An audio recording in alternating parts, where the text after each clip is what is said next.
اللہ اکبر اللہ اکبر اللہ اکبر اللہ اکبر اللہ اکبر اللہ اکبر اللہ اکبر۔ اعوذ باللہ من الشیطان الرجیم، بسم اللہ الرحمن الرحیم۔ ساری تعریف اللہ تبارک و تعالیٰ کے لیے ہے۔ اللہ تعالیٰ کی بے حد و حساب اور بہترین رحمت نازل ہوں اس کے نبیوں اور رسولوں پر، خاص طور پر سیدنا محمد صلی اللہ علیہ وسلم پر، آپ کے اصحاب پر، آپ کی ازواج پر اور آپ کے تمام نیک اور مخلص پیروں پر۔ قابل احترام اس ڈبیٹ کے شرکاء اور دنیا بھر میں پیس ٹی وی اردو کے ذریعے سے قرآن مجید کی توضیح و تشریح کے اس پروگرام نور قرآن میں شرکت کرنے والے بھائیوں اور بہنوں، السلام علیکم ورحمۃ اللہ وبرکاتہ۔ قرآن مجید کی توضیح و تشریح کا یہ پروگرام قرآن مجید کے خلاصے پر مشتمل ہے۔ قرآن مجید اللہ تعالیٰ کی وہ کتاب ہے آج سے 1400 سال پہلے سیدنا محمد صلی اللہ علیہ وسلم کے ذریعے سے تمام انسانوں کی رہنمائی اور ہدایت کے لیے نازل فرمایا تھا۔ یہ ایسی کتاب ہے جس پر زمانے کا کوئی اثر نہیں ہوگا۔ اس کتاب کے بارے میں اللہ تعالیٰ نے ارشاد فرمایا کہ انا نحن نزلنا الذکر و انا لہ لحافظون، یقیناً ہم نے ہی اس نصیحت کو نازل کیا ہے اور ہم ہی اس کی حفاظت کریں گے۔ ضرورت ہے کہ ہم دنیا بھر کے مسلمان قرآن مجید کی روشنی میں اپنی زندگیوں کی تعمیر نو کریں اور ساتھ ساتھ اللہ تعالیٰ کے تمام بندوں کے سامنے قولی طور پر بھی اور عملی طور پر بھی قرآن مجید کی تعلیمات کی شہادت دیں۔ آج ہم سورہ بقرہ کی آیات 229 سے آگے اپنا مطالعہ جاری رکھیں گے۔ یہ وہ آیات ہیں جو سورہ بقرہ کی ہیں اور مدینہ منورہ میں نازل ہوئی تھیں۔ یہاں پر طلاق، خلا وغیرہ وغیرہ اس طرح کے کئی موضوعات پر اللہ تعالیٰ نے نئی امت کو کچھ ہدایات دی ہیں۔ اسلام کے آنے سے پہلے عربوں کے ہاں جاہلیت کے بہت سارے طریقے رائج تھے۔ ان میں ایک طریقہ یہ بھی تھا کہ شوہر اپنی بیویوں کو ستاتے تھے، جب چاہے انہیں طلاق دیتے اور پھر رجوع کر لیتے۔ اس طریقے سے وہ بیچاری عورت نہ تو اس کی گلو خلاصی ہوتی تھی اور نہ ہی وہ ٹھیک طریقے سے اپنے شوہر کے ساتھ رہ سکتی تھی۔ تو جو موٹی موٹی باتیں یہاں پر ہمارے سامنے آ رہی ہیں، تفصیل میں گئے بغیر ان کا خلاصہ ہم آپ کے سامنے پیش کریں گے۔ اسلام نے ایک بات تو یہ کہی کہ وہ عاشروہن بالمعروف، اپنی بیویوں کے ساتھ اچھے طریقے سے زندگی گزارو۔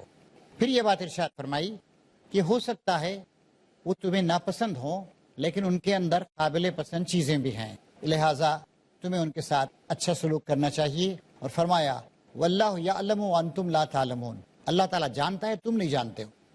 ایک اور بات، اگر شوہر و بیوی میں کچھ ناچاقی اور اختلاف ہو جائے تو ایک طریقہ یہ بتایا کہ شوہر کے خاندان سے اور بیوی کے خاندان سے حکم مقرر کیے جائیں اور وہ دونوں مل کر ان کے درمیان صلح و صفائی کرانے کی کوشش کریں۔ اس بات کی بھی اجازت دی کہ شوہر و بیوی اگر اپنے حقوق اور اختیارات میں کچھ کمی بیشی کر لیں تاکہ صلح صفائی ہو جائے تو یہ بھی اختیار کیا جا سکتا ہے۔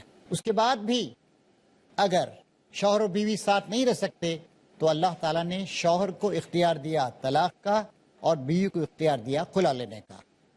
اور اس کے بارے میں جو موٹی موٹی باتیں بتائی گئی ہیں وہ یہ ہے کہ ایک انسان، ایک شوہر اپنی بیوی کو زندگی میں صرف 2 بار طلاق دے سکتا ہے، اور فرمایا طلاق 2 بار ہے، الطلاق مرتان فامساکم بمعروف او تسریح باحسان۔ طلاق 2 بار ہے، پھر یا تو سیدھی طرح عورت کو روک لیا جائے یا بھلے طریقے سے اس کو رخصت کر دیا جائے۔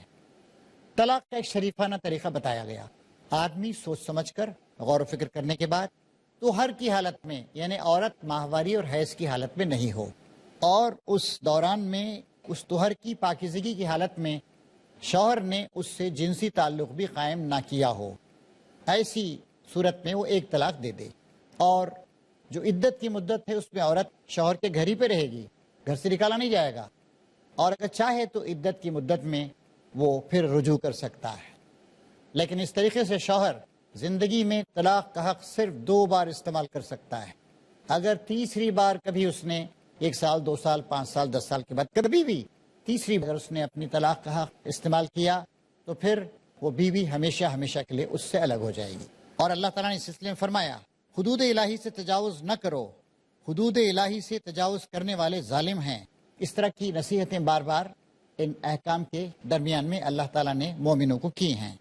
پھر ایک بات یہ بتائی کہ بیک وقت 3 طلاقیں دینا جو ہلاک کا طریقہ ہے، یہ اسلام کا طریقہ نہیں ہے۔ چنانچہ حضرت عمر رضی اللہ تعالیٰ عنہ جو لوگ بیک وقت 3 طلاقیں دے دیا کرتے، طلاق طلاق طلاق، ان کو سزا دیا کرتے تھے، درے سے مارا کرتے تھے۔ آج جاہل لوگ اس طریقے کو استعمال کرتے ہیں، اس کی وجہ سے مختلف پیچیدگیاں پیدا ہوتی ہیں اور غیر مسلموں کو بھی مسلمان سماج کا مذاق اڑانے کا موقع ملتا ہے۔ یہ بات بھی یہاں پر ہمارے سامنے آتی ہے کہ عورت اگر شوہر کے ساتھ نہیں رہنا چاہتی تو خلا لے سکتی، اور باہمی رضامندی سے عورت کچھ معاوضہ بھی دے سکتی، لیکن فقہا کا عام رجحان یہ ہے کہ مرد نے عورت کو جو کچھ دیا ہے، جتنا مہر وغیرہ دیا ہے، اس سے زیادہ وہ اس سے مطالبہ نہ کرے۔ یہ ایک بات یہ بھی ارشاد فرمائی گئی کہ طلاق کے بعد عورت کو رخصت کرتے وقت جو کچھ دیا گیا ہے اس میں سے اس کو کچھ واپس نہیں لینا چاہیے۔ یہ شرافت کے خلاف ہے کہ ایک عورت جو ایک شخص کی بیوی رہی اس کو طلاق دے کر ہمیشہ ہمیشہ کے لیے رخصت کر رہا ہے تو وہ جو کچھ اس نے دیا ہے، مال زیور وغیرہ وغیرہ، اس کو واپس لینے کی کوشش کرے۔ ایک جامع نصیحت ان احکام کے درمیان کی جاتی ہے کہ اللہ کی آیات کا کھیل نہ بناؤ، بھول نہ جاؤ کہ اللہ نے کس نعمت عظمیٰ سے تمہیں سرفراز کیا ہے۔ وہ تمہیں نصیحت کرتا ہے کہ جو کتاب اور حکمت اس نے تم پر نازل کی ہے اس کا احترام کرو، اللہ سے ڈرتے رہو اور خوب جان لو کہ اللہ کو ہر چیز کی خبر ہے۔ نعمت عظمیٰ اللہ تعالیٰ نے اسلام سے نوازا، اسلامی قانون شریعت سے نوازا، اللہ تعالیٰ نے رہنے بسنے کے، زندگی گزارنے کے شریفانہ طریقے امت مسلمہ کو سکھائے، اور ایک اور بڑی مہربانی یہ فرمائی کہ امت مسلمہ کو دنیا کی تمام قوموں کا سربراہ اور ان کی ہدایت کا ذمہ دار بنا دیا۔ تو اللہ تعالیٰ کہتا ہے کہ اس نعمت عظمیٰ کا خیال رکھو اور اللہ تعالیٰ سے ڈرتے ہوئے زندگی گزارو۔ پھر یہ بات بھی ارشاد فرمائی گئی کہ طلاق دینے کے بعد عورت آزاد ہے، اپنی مرضی سے جہاں چاہے نکاح کر سکتی ہے۔ اس کے اگلے نکاح میں رکاوٹ ڈالنا یا کسی قسم کی مداخلت کرنا اسے ممنوع قرار دیا۔ فرمایا تمہیں نصیحت کی جاتی ہے کہ ایسی حرکت ہرگز نہ کرنا اگر تم اللہ اور روز آخر پر ایمان رکھنے والے ہو۔ تمہارے لیے شائستہ اور پاکیزہ طریقہ یہی ہے کہ اس سے باز رہو، اللہ جانتا ہے اور تم نہیں جانتے۔ ایک اور بات بھی ارشاد فرمائی گئی ان احکام میں کہ اگر شوہر کا انتقال ہو جائے تو بیوی کی عدت 4 مہینے 10 دن ہے، یا اگر وہ حاملہ تھی تو وضع حمل کے بعد اس کی، یعنی بچے کی پیدائش کے بعد اس کی عدت ختم ہو جائے گی۔ پھر فرمایا گیا ایک بہت جامع بات، وَلَا تَنْسَوْا الْفَضْلَ بَيْنَكُمْ إِنَّ اللَّهَ بِمَا تَعْمَلُونَ خَبِيرٌ۔ اپنے آپس کے معاملات میں فراغ دلی کو مت بھولو اور اس بات کو جان لو کہ اللہ تعالیٰ تمہاری تمام باتوں سے باخبر ہے۔ اگر ہر آدمی صرف اپنے حق پر انسسٹ زور دینے لگے اور فراغ دلی سے کام نہیں لے، رعایت نہیں دے، تو پھر اس سے ایک سخت قسم کا معاشرہ تو وجود میں آ سکتا ہے، لیکن انسانی شرافت اور انسانی مہربانیاں، انسانی ہمدردی اس سے متاثر ہوگی۔ اس طریقے سے اللہ تبارک و تعالیٰ نے یہ ساری باتیں بتائی ہیں، اور ان آیات میں یہ بھی بتایا گیا ہے کہ علیحدگی کی صورت میں بچوں کو ماں کی طرف سے دودھ پلانے کے سلسلے میں کیا حکم ہے۔ ہم ان ساری کی ساری تفصیلات میں نہیں جائیں گے، عام لوگوں کو ان تفصیلات کی ضرورت نہیں پڑتی۔ اس کے بعد ارشاد فرمایا جا رہا ہے اپنی نمازوں کی نگہداشت رکھو، پابندی کرو، خیال رکھو ان کا، خصوصاً ایسی نماز کی جو صلاۃ وسطیٰ ہو، یعنی نماز کی خوبیوں کی جامع ہو، بہترین نماز۔ اللہ کے آگے اس طرح کھڑے رہو جیسے فرما بردار غلام کھڑے ہوتے ہیں۔ بد امنی کی حالت ہو تو خواہ پیدل ہو خواہ سوار ہو، جس طرح ممکن ہو نماز پڑھو، اور جب امن نصیب آ جائے، امن میسر آ جائے، تو اللہ کو اس طریقے سے یاد کرو جو اس نے تمہیں سکھایا ہے، جس سے تم پہلے ناواقف تھے۔ نماز ایک ایسی چیز ہے جو انسان کو ذمہ دار بناتی ہے، ذمہ داری کا احساس اس کے اندر جگاتی رہتی۔ چنانچہ نکاح، طلاق، خلا، بچوں کی کفالت وغیرہ وغیرہ کے موضوع پر گفتگو کرنے کے بعد بتایا گیا کہ نماز کا خیال رکھو۔ نماز تمہارے اندر ذمہ داری کا احساس جگاتی رہے گی، اللہ تعالیٰ کا خوف تمہارے درمیان پیدا کرتی رہے گی۔ پھر اللہ تعالیٰ فرما رہا ہے اس طرح اللہ اپنے احکام تمہیں صاف صاف بتاتا ہے، امید ہے کہ تم سمجھ بوجھ کر کام کرو گے۔ 2 منٹ ہمارے پاس رہ گئے ہیں، کوئی مختصر سوال اگر آپ کا ہو تو آپ کر سکتے ہیں، آپ کیجیے۔ السلام علیکم شیخ، میرا سوال ہے کہ بغیر شوہر کی مرضی سے کیا خلا لیا جا سکتا ہے؟ بھائی خلا عورت کا حق ہے، شوہر کی مرضی کا اس میں خیال نہیں۔ خلا کا مطلب یہی ہے مرد کو اللہ تعالیٰ نے طلاق دینے کا اختیار دیا ہے، عورت کو خلا لینے کا، اس کے بعد شوہر اس کو طلاق دے گا، ایک طلاق، اور وہ بائن ہو جائے گی۔ لیکن اگر شوہر طلاق نہیں دیتا ہے تو پھر عورت عدالت میں جائے گی، قاضی کے پاس جائے گی، اور قاضی ان سارے کے سارے معاملات کو دیکھ کر ان کا فیصلہ کرے گا۔ اور کوئی سوال؟ السلام علیکم ورحمۃ اللہ وبرکاتہ۔ شیخ، آپ نے قرآن کے حوالے سے بتایا جی کہ طلاق طہر اور پاکیزگی کی حالت میں دینی چاہیے، جی لیکن اگر کسی نے لا علمی میں حالت حیض میں طلاق دے دی تو وہ شمار ہوگی کہ نہیں؟ نبی کریم صلی اللہ علیہ وسلم کی احادیث سے بات معلوم ہوتی ہے کہ ایک صاحب نے ایسا کیا تو آپ نے کہا کہ واپس لو اور پھر دوبارہ طہر کی حالت میں طلاق دو۔ تو یہ ساری کی ساری باتیں لوگوں کو جاننی چاہیے، اگر نہیں جانیں گے تو گڑبڑیں کرتے رہیں گے۔ حاضرین، ایک بریک کا وقت آ گیا ہے، لہٰذا اس سوال و جواب کو ہم یہیں پہ ختم کرتے ہیں۔ بریک کے بعد پھر دوبارہ آپ کی خدمت میں حاضر ہوں گے۔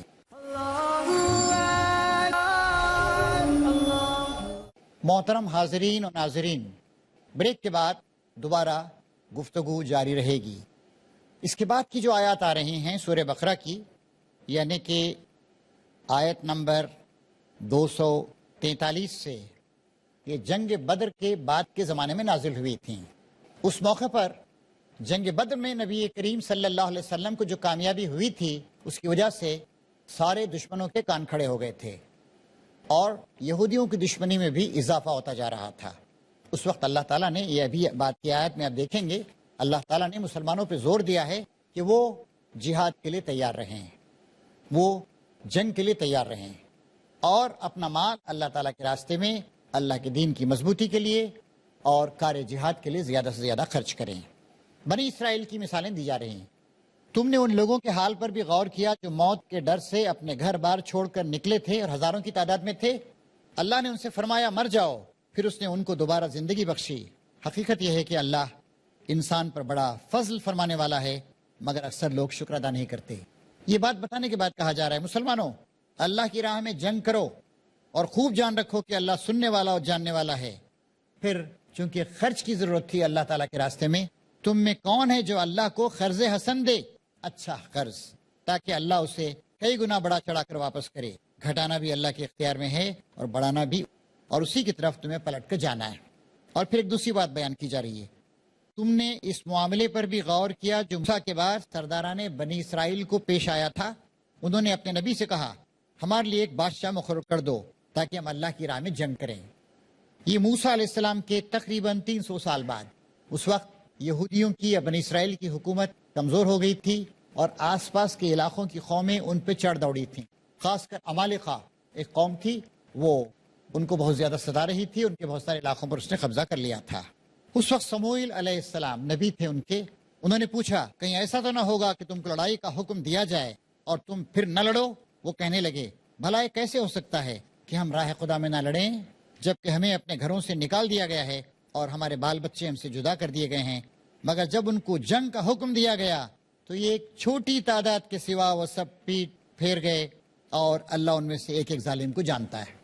لوگ سہولت پسندی کا، آسانیوں کا شکار رہتے ہیں، حالانکہ وہ ظلم کا شکار تھے لیکن جنگ لڑنے کے لیے تیار نہیں تھے۔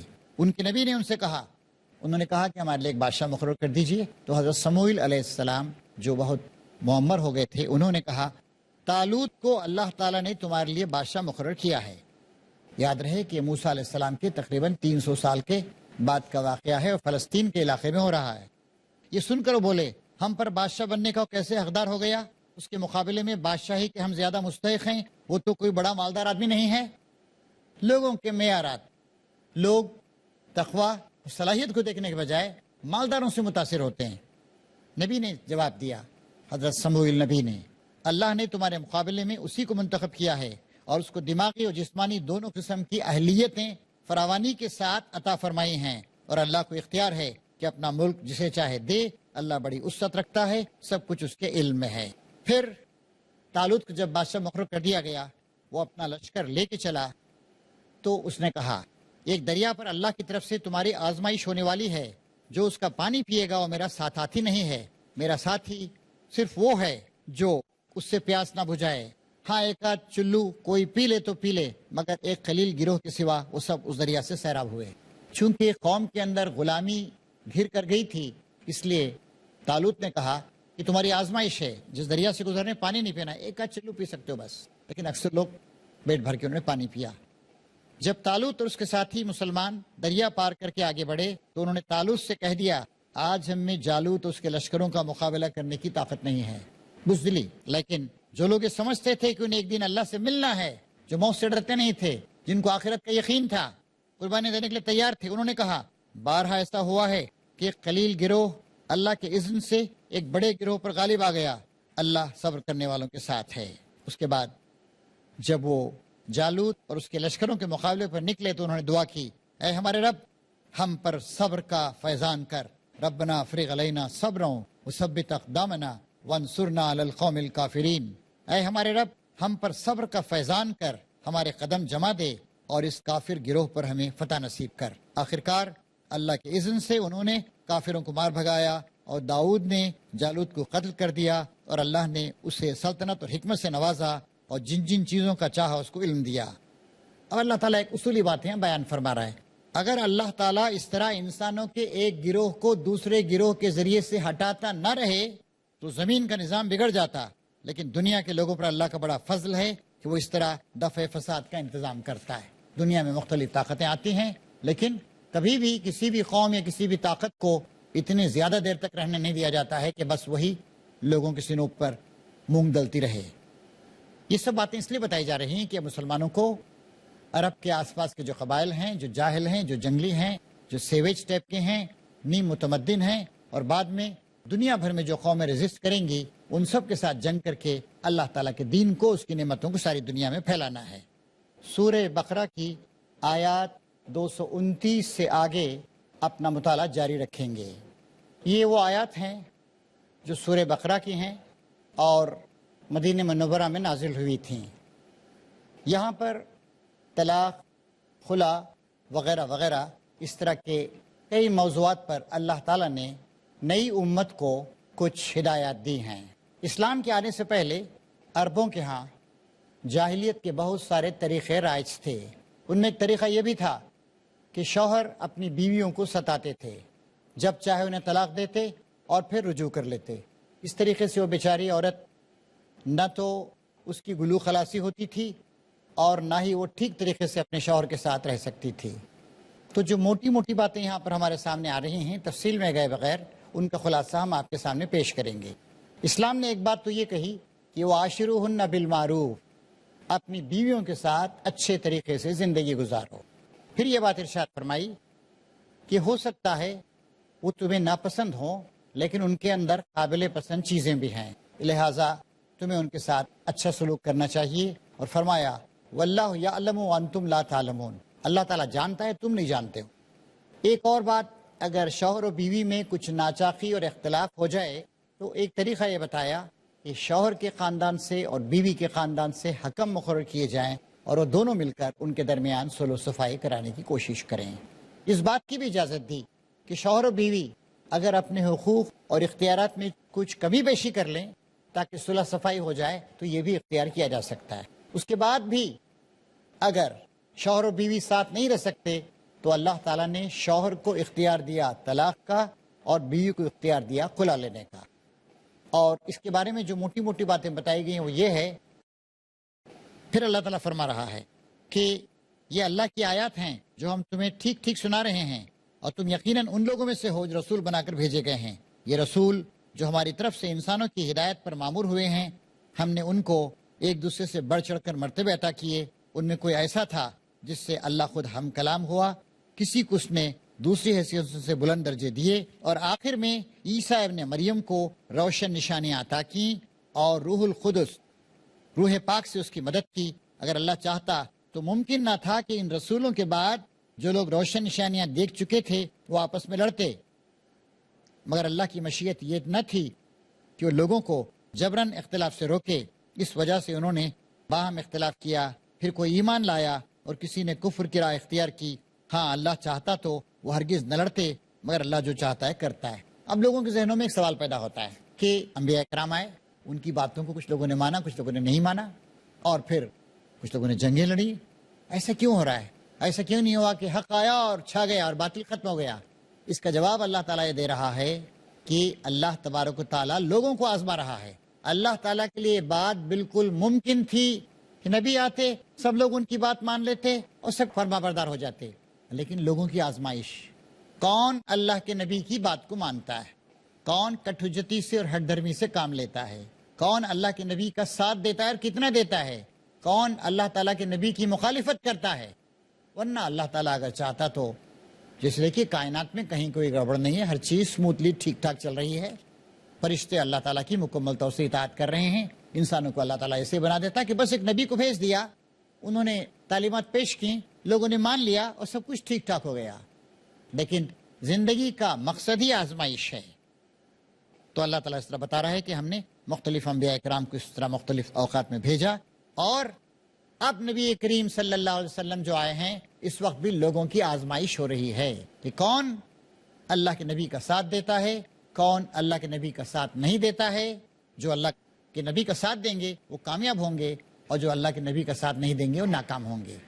اب ہمارے پاس 2-2.5 منٹ باقی رہ گئے ہیں، یہاں ہم اپنی بات تھوڑی دیر کے لیے روکتے ہیں، اور جو حضرات ہمارے پارٹیسپینٹس ہیں، محترم شرکا جو بمبئی سے بھی آئے ہیں اور ہندوستان کے مختلف شہروں سے آئے ہیں، ان کو ہم اس بات کا موقع دیتے ہیں کہ وہ اس سلسلے میں 1-2 سوالات کریں۔ فرمائیے۔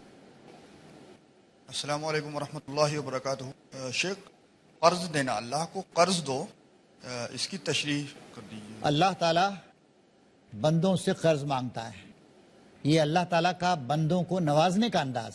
ظاہر ہے اللہ تعالیٰ کو پیسوں کی ضرورت نہیں، ساری کائنات اللہ تعالیٰ کی ہے، للہ ما فی السماوات و ما فی الارض۔ لیکن ایک شخص اللہ نے جو کچھ اس کو دیا ہے، صدق دلی کے ساتھ، سچے دل کے ساتھ، اخلاص کے ساتھ اللہ کو خوش کرنے کے لیے جو کچھ اللہ تعالیٰ کے راستے میں خرچ کرتا ہے، اس کو قرض حسن، اچھا قرض قرار دیا گیا ہے۔ بہت سارے واقعات ہمارے سامنے اس طرح کے آتے ہیں۔ جب اس طرح کی آیتیں آئیں، ایک آیت پر حضرت ابو دہدہ ایک رسول اللہ کے صحابی تھے، ان کہا کہ اللہ قرض مانگتا ہے؟ ہاں۔ چنانچہ ان کا ایک باغ تھا، باغ کے باہر ہی کھڑے ہو گئے، بیوی سے کہا کہ میں اللہ تعالیٰ کو یہ باغ قرض دے رہا ہوں اللہ تعالیٰ کے راستے میں۔ چنانچہ بیوی بھی لبیک کہتی ہوئی بچوں وغیرہ کو لے کر نکل آئیں، وہ اللہ کے رسول کو نے دے دیا۔ یہ ہے اللہ تعالیٰ قرض دینا۔